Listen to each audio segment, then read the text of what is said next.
Hi friends, പുതിയ ഒരു വീഡിയോയിലേക്ക് സ്വാഗതം.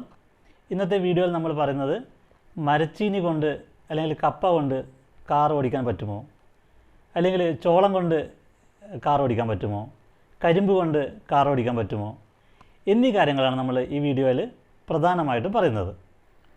ഇത് എങ്ങനെ സാധ്യമാകുന്നു എന്ന് നമുക്ക് നോക്കാം. നമ്മുടെ കരിമ്പിൽ നിന്നും ചോളത്തിൽ നിന്നും അല്ലെങ്കിൽ കപ്പയിൽ നിന്നും അല്ലെങ്കിൽ പഴങ്ങളിൽ നിന്നൊക്കെ ആൽക്കഹോൾ ഉണ്ടാക്കുന്നതിനെക്കുറിച്ച് എല്ലാവർക്കും അറിയാം. ഈ ആൽക്കഹോളിൻ്റെ സയൻറ്റിഫിക് ആയിട്ടുള്ള നെയിം എന്ന് പറയുന്നത് ഈഥൈൽ ആൽക്കഹോൾ അല്ലെങ്കിൽ ഷോർട്ടായിട്ട് എഥനോൾ എന്ന് പറയും. ഈഥൈൽ ആൽക്കഹോൾ അല്ലെങ്കിൽ എഥനോൾ. ഇതിൽ വ്യാജമദ്യമൊക്കെ ചേർക്കാറുണ്ട്, അതിനെ മീഥൈൽ ആൽക്കഹോൾ എന്ന് പറയും. അതിലേക്ക് നമ്മൾ പോകുന്നില്ല. അപ്പോൾ ഈ ഈഥൈൽ ആൽക്കഹോൾ അല്ലെങ്കിൽ എഥനോൾ എന്ന് പറയുന്നത് മദ്യത്തിൽ അല്ലെങ്കിൽ ആൽക്കഹോളിൽ മദ്യത്തിൽ ഉപയോഗിക്കുന്ന ഒരു സാധനമാണ്. ഈഥൈൽ ആൽക്കഹോൾ ഉപയോഗിച്ച് നെയിൽ പോളിഷ്, അതുപോലെ തന്നെ നെയിൽ പോളിഷ് റിമൂവർ, അതുപോലെ തന്നെ പെയിൻറ്റുകൾ, വാർണിഷുകൾ തുടങ്ങിയിട്ടുള്ള ഒരുപാട് സാധനങ്ങൾ ഉണ്ടാക്കാൻ വേണ്ടി ആൽക്കഹോൾ ഉപയോഗിക്കുന്നുണ്ട്. നമ്മുടെ ഹോമിയോപ്പതിയിലുള്ള മരുന്നുകൾ ഉണ്ടാക്കാൻ വേണ്ടിയിട്ട് ആൽക്കഹോൾ ഉപയോഗിക്കുന്നുണ്ട്. അപ്പോൾ ആൽക്കഹോൾ എന്ന് പറയുന്നത് സാധാരണ നിലയിൽ മദ്യമായിട്ട് മാത്രമല്ല, അല്ലാതെ പല സ്ഥലങ്ങളിലും ആൽക്കഹോൾ ഉപയോഗിക്കുന്നുണ്ട്. എന്തിനാണിത് പറയുന്നത് വെച്ചാൽ, നമ്മൾ ഇന്ത്യൻ ഗവൺമെൻറ് അല്ലെങ്കിൽ ഇന്ത്യയിൽ നമ്മൾ ഉപയോഗിക്കുന്ന പെട്രോൾ അല്ലെങ്കിൽ ഡീസൽ, ഇത് പൂർണ്ണമായിട്ടും പെട്രോളാണോ ഡീസലാണോ എന്ന് ചോദിച്ചാൽ അല്ല എന്ന് പറയേണ്ടി വരും. ഏകദേശം 2001 കാലഘട്ടം മുതൽ തന്നെ പെട്രോളിന് ഓൾട്ടർനേറ്റീവ് ഉപയോഗിക്കണമെന്ന് ഇന്ത്യൻ ഗവൺമെൻറ് തീരുമാനിച്ചിട്ടുണ്ടായിരുന്നു. അപ്പോൾ 2001 മുതൽ നമ്മൾ അടിക്കുന്ന പെട്രോൾ എന്ന് പറയുന്നത് 100% പെട്രോൾ അല്ല. ഈ പെട്രോളിൻ്റെ അകത്ത് എഥനോൾ മിക്സ് ചെയ്തിട്ടാണ് നമ്മളെ വണ്ടികളിൽ ഉപയോഗിക്കുന്നത്. എഥനോൾ അല്ലെങ്കിൽ ഈഥൈൽ ആൽക്കഹോൾ, അതായത് പെട്രോളിൽ ചെറിയൊരു ഭാഗം എന്ന് പറയുന്നത് ആൽക്കഹോളാണ്. എന്ന് വെച്ചിട്ട് പെട്രോൾ ആരും കുടിക്കാനൊന്നും പോകരുത്. ഈ പെട്രോളിനകത്ത് എത്ര പെർസെൻറ്റേജ് ആൽക്കഹോൾ ഉണ്ട് എന്നത് പല കാലഘട്ടങ്ങളിലും വേരി ചെയ്തിട്ടുണ്ട്. അപ്പോൾ ചെറിയ അളവിൽ പെട്രോളിൽ ഈഥൈൽ ആൽക്കഹോൾ മിക്സ് ചെയ്താണ് നമ്മുടെ വണ്ടികളിൽ ഉപയോഗിക്കുന്നത്. മദ്യപിക്കുന്നത് എല്ലാവർക്കും അറിയാം, അല്ലെങ്കിൽ അല്ലാത്തവർക്കും അറിയായിരിക്കും. പൊതുവെ മദ്യപിക്കുന്നവർ ഈ മദ്യം കുടിച്ച ശേഷം ഈ കുപ്പീൻ്റെ അകത്ത് തീപ്പെട്ടി വരച്ചിട്ട് അങ്ങനെ ഇടും. എല്ലാവരും ഇടുമെന്ന് എനിക്കറിയില്ല. അങ്ങനെ ഇടുമ്പോൾ അത് കത്തുന്നത് കാണാൻ പറ്റും. അല്ലെങ്കിൽ നിങ്ങൾക്ക് എന്ത് ചെയ്യാം, ആൽക്കഹോൾ വെറുതെ ഒഴിച്ച് കത്തിക്കാൻ വേണ്ടി പറ്റും. ആൽക്കഹോൾ പെട്രോൾ പോലെ അല്ലെങ്കിൽ ഡീസൽ പോലെയൊക്കെ കത്തിക്കാൻ പറ്റുന്ന ഒരു സാധനമാണ്. എഥനോളിൻ്റെ ബേസിക് സ്വഭാവം എന്ന് പറയുന്നത് പെട്രോളിന് സമാനമാണ്. അതുകൊണ്ട് പെട്രോളിൽ ആൽക്കഹോൾ മിക്സ് ചെയ്യാൻ വേണ്ടിയിട്ടാണ് കുറച്ചും കൂടി എളുപ്പം. നമുക്ക് അറിയാം, ഈ പെട്രോൾ അല്ലെങ്കിൽ ഡീസൽ കത്തുന്ന സമയത്ത് ഇതിന് കത്താൻ വേണ്ടിയിട്ട് ഇതിനകത്ത് ഒരുപാട് സംഭവങ്ങളുണ്ട് അല്ലേ. അപ്പോൾ അടിസ്ഥാനപരമായിട്ട് പെട്രോൾ എന്ന് പറയുന്നത് ഹൈഡ്രോ കാർബണാണ്. പെട്രോൾ എന്ന് പറയുന്നത് ഹൈഡ്രോ കാർബണാണ്. ഡീസലും അതെ, കൽക്കരിയും അതെ, അല്ലെങ്കിൽ വിറകും അതെ. എല്ലാത്തിനകത്തും ഹൈഡ്രജൻ കാർബണുമാണ് ഉള്ളത്. ഈ ഹൈഡ്രജനും കാർബണും ഓക്സിജൻ്റെ കൂടെ ചേർന്ന് ഇതിൻ്റെ ഓക്സൈഡുകളായി മാറുമ്പോൾ ഉണ്ടാകുന്ന താപമാണ് നമ്മളെ വണ്ടിയുടെ എൻജിൻ പ്രവർത്തിക്കാൻ വേണ്ടി ഉപയോഗിക്കുന്നത്. അപ്പോൾ ഈ അടിസ്ഥാന തത്വം എന്ന് പറയുന്നത് ഇതാണ്. അപ്പോൾ എന്തുകൊണ്ട് ആൽക്കഹോൾ ഉപയോഗിക്കുന്നു എന്ന് ചോദിച്ചാൽ, നമ്മുടെ ഭൂമിയിൽ നിന്ന് കുഴിച്ചെടുക്കുന്ന ഭൂമിയിൽ ഖനനം ചെയ്തോ അല്ലെങ്കിൽ കടലിനടിയിൽ ഖനനം ചെയ്തൊക്കെയാണ് സാധാരണ പെട്രോളിയം കുഴിച്ചെടുക്കുന്നത്. ഈ രീതിയിൽ കുഴിച്ചെടുക്കുമ്പോൾ നമ്മുടെ പ്ലാനറ്റിന് ഒരുപാട് ഡാമേജുകൾ വരുന്നുണ്ട്. അതുമാത്രമല്ല, കാലങ്ങളായിട്ട് സംഭരിച്ചിരിക്കുന്ന ഫോസിൽ ഫ്യൂലുകൾ നമുക്ക് അടുത്ത തലമുറയിലേക്ക് കൊടുക്കാൻ പറ്റാതെ നഷ്ടമാവുകയും ചെയ്യുന്നുണ്ട്. അപ്പോൾ ഇതിനൊരു ഓൾട്ടർനേറ്റീവ് എന്ന നിലയിലാണ് ഈ രീതിയിലുള്ള പെട്രോളിലുള്ള അഡീഷണലായിട്ടുള്ള അഡിറ്റീവ് ചേർക്കുന്നതിനെക്കുറിച്ച് തീരുമാനമെടുത്തത്. ഇത് ഇന്ത്യയിൽ മാത്രമല്ല, ലോക രാജ്യങ്ങളിൽ മുഴുവനായിട്ട് പെട്രോളിൽ എഥനോൾ ചേർക്കാൻ തുടങ്ങിയിട്ട് വർഷങ്ങളായി. ഇന്ത്യയിൽ 2001 മുതലാണ് ഇതിൻ്റെ തീരുമാനങ്ങൾ വന്നത്. ഏകദേശം 2018-19 കാലഘട്ടങ്ങളിൽ 5.2% പെട്രോളിൽ എഥനോൾ ചേർത്തിരുന്നത്. അതായത് പെട്രോളിൽ 95% പെട്രോളും 5% എഥനോളും 2018 18-19 കാലഘട്ടങ്ങളിൽ മിക്സ് ചെയ്തിട്ടുണ്ടായിരുന്നു. 2019-20 ആയപ്പോൾ അത് എത്തനോളിൻ്റെ അളവ് കുറച്ച് കുറക്കുകയാണ് ഗവൺമെൻറ് ചെയ്തത്. ഒരു സർവേ പ്രകാരം അത് ഏകദേശം 4.5% കുറക്കുകയാണ് ചെയ്തത്. അതായത് 4% എത്തനോളും ബാക്കി 96 അല്ലെങ്കിൽ 95% പെട്രോളും ചേർത്തു.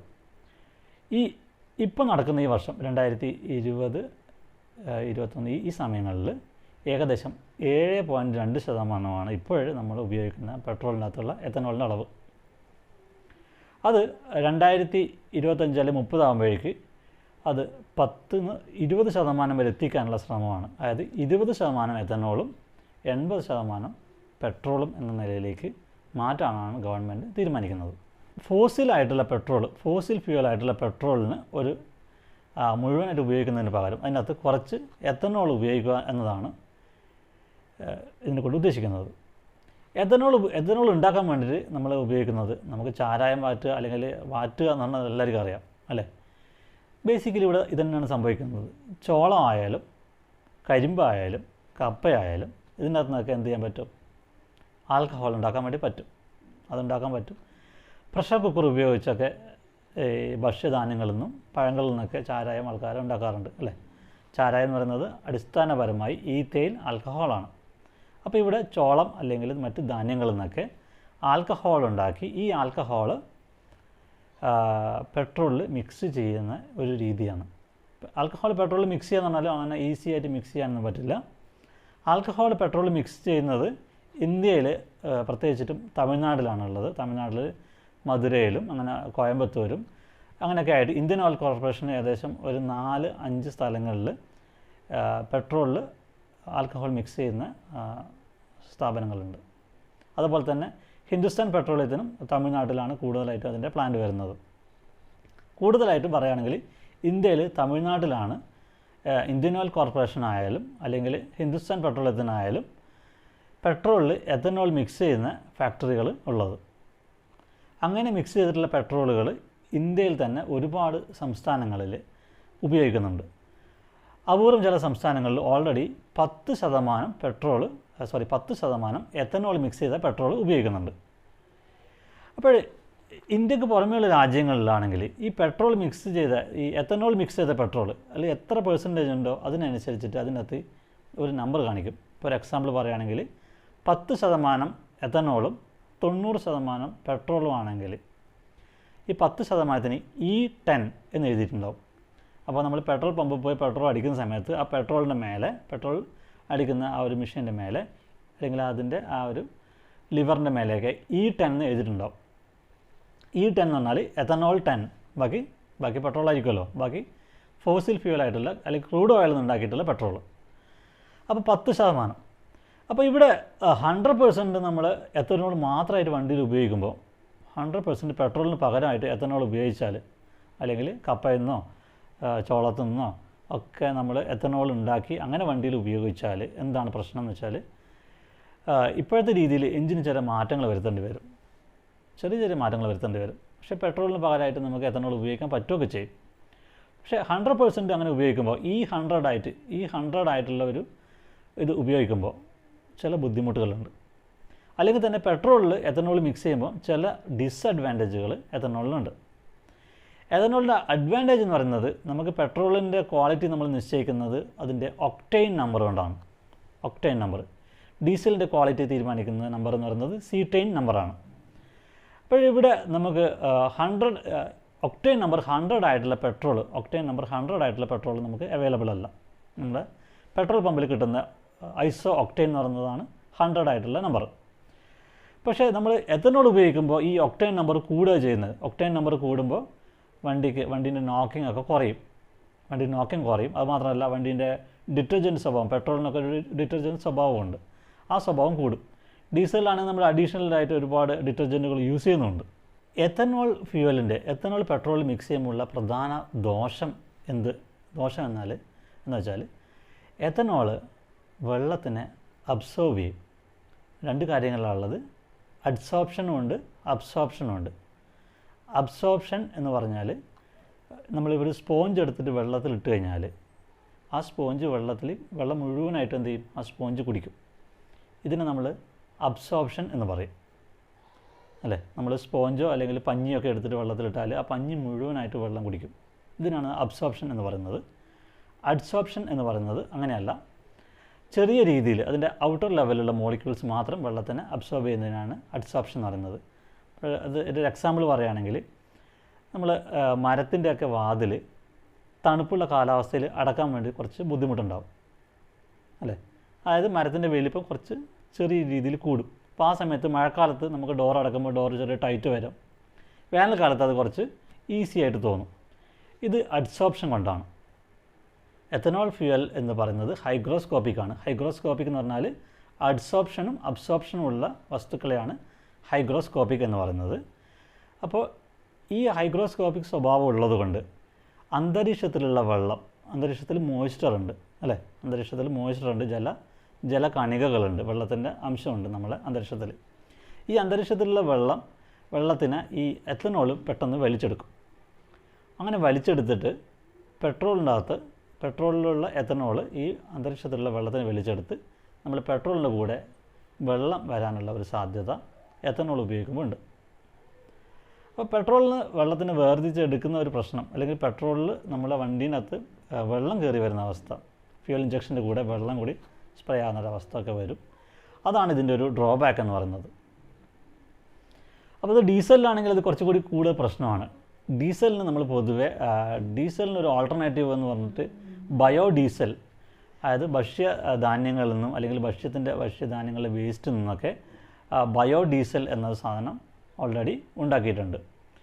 ഈ ബയോഡീസലിന് 100% ബയോഡീസൽ ആണെങ്കിൽ നമ്മളതിനെ B100 എന്നാണ് പറയുന്നത്. B100 അതിന് B എന്നൊരു നമ്പറിലാണ് ഡിനോട്ട് ചെയ്യുന്നത്.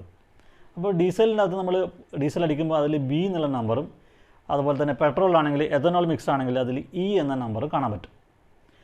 ഇത് ഇവിടെ ഉപയോഗിക്കുന്ന പെട്രോളിലോ ഡീസലിലോ ഇവിടെ B എന്നുള്ള നമ്പറോ E എന്നുള്ള നമ്പറോ ഇവിടുത്തെ ഇന്ത്യയിൽ ഉപയോഗിക്കുന്ന പെട്രോളിൽ പൊതുവെ കാണിക്കാറില്ല. പക്ഷേ ഇന്ത്യക്ക് പുറമേയുള്ള രാജ്യങ്ങളിൽ E5 എന്നോ B1 എന്നോ B5 എന്നോ B2 എന്നോ അതുപോലെ തന്നെ E10 എന്നോ ഒക്കെ കാണിക്കുന്നുണ്ടാവും. അപ്പോൾ നമുക്ക് ഏത് ലെവലിലുള്ള പെട്രോൾ അല്ലെങ്കിൽ ഏത് ലെവലിലുള്ള ഡീസൽ ഉപയോഗിക്കണമെന്ന് ചോയ്സ് ഉണ്ട്. ഇവിടെ ഗവൺമെൻറ് ഒരു തീരുമാനം എടുത്തിട്ട് അത് ഇപ്പോൾ ഇവിടെ ഉപയോഗിക്കുന്നത് 7.2 ഉള്ള എത്തനോളുള്ള പെട്രോൾ ആണെങ്കിൽ ആ 7.2 ഉള്ള പെട്രോൾ നമുക്ക് യൂസ് ചെയ്യാം എന്ന് മാത്രമേ ഉള്ളൂ.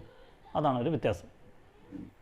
ഇനി എന്താണ് ബയോഡീസൽ എന്ന് നോക്കാം. ബയോഡീസൽ എന്ന് പറഞ്ഞാൽ ഭക്ഷ്യവസ്തുക്കളിൽ നിന്നുള്ള വേസ്റ്റിൽ നിന്നാണ് ബയോഡീസൽ ഉണ്ടാക്കുന്നത്. നമുക്കറിയാം ഡീസൽ എഞ്ചിൻ കണ്ടുപിടിച്ചത് റുഡോൾഫ് ഡീസൽ എന്ന ഒരാളാണ്.